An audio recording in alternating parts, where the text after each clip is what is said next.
आज मैं आप लोगों को प्रोबेबिलिटी के बारे में बताता हूँ। प्रोबेबिलिटी जो हर क्लास के लिए उपयोगी है, 10th क्लास हो, 11th क्लास हो, 12th क्लास हो, सबके लिए उपयोगी है। उसमें सबसे इम्पोर्टेंट चीज़ समझना है तो वो समझना है सैंपल के बारे में। सैंपल को हम कैसे समझेंगे? जैसे एक कॉइन को टॉस किया गया तो वहाँ मैक्सिमम क्या हो सकता है, पॉसिबल इवेंट क्या क्या हो सकते हैं। आइदर हेड आएंगे या फिर टेल आएंगे, तो इसको कुल मिलाकर के सैंपल कहा जाता है। और सैंपल की संख्या इसमें कितनी हो गई? 2 हो गई। उसी तरीके से 2 कॉइन को टॉस किया जाएगा तो या तो दोनों में हेड आएंगे, दोनों बार टॉसिंग में हेड आ जाए, या तो कॉइन को एक साथ फेंक रहे हैं तो दोनों में हेड आ जाए, या फिर हेड टेल, एक में हेड और दूसरे में टेल। और ये पहले में टेल और दूसरे में हेड, यहाँ दो टॉसिंग की बात चल रही है, पहले में टेल और दूसरे में हेड या दोनों में टेल आ जाए। तो इस तरीके से 2 कॉइन में पॉसिबल इवेंट कितने हो सकते हैं? 4 हो सकते हैं। इस तरीके से 3 कॉइन का भी बताया गया जिसका 8 हो सकता है।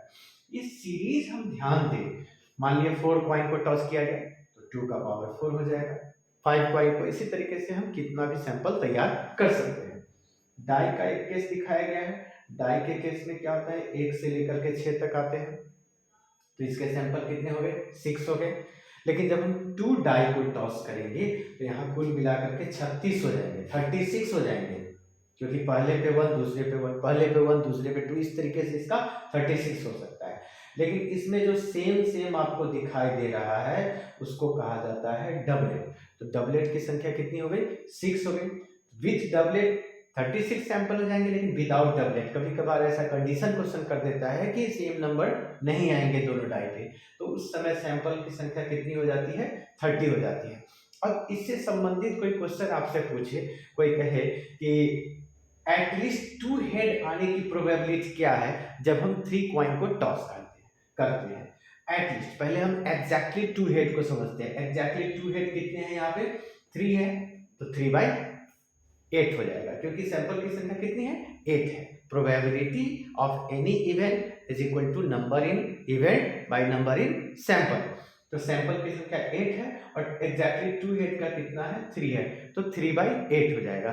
जब यहाँ एटलीस्ट 2 हेड कहता है तो इसका मतलब क्या हो गया कि कम से कम 2 हेड, यानी कि 3 हेड भी हो सकते हैं, तो इसका क्या हो जाएगा? 4/8 हो जाएगा।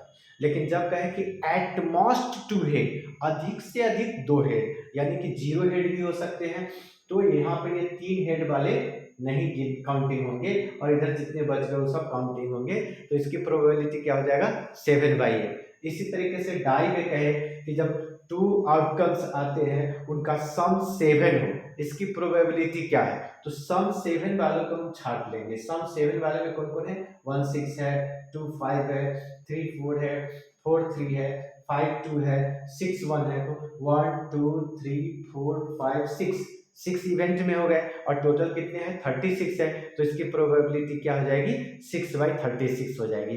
इस तरीके से आप सिंपल प्रोबेबिलिटी को पहले बनाइए, जब वो समझ में आ जाए तब आप आगे की तरफ बढ़ सकते हैं। आज हम जस्ट थोड़ी देर बाद प्लेइंग कार्ड के बारे में भी समझाएंगे और आप इसको समझ लीजिए, फिर हम प्लेइंग कार्ड के बारे में बताते हैं।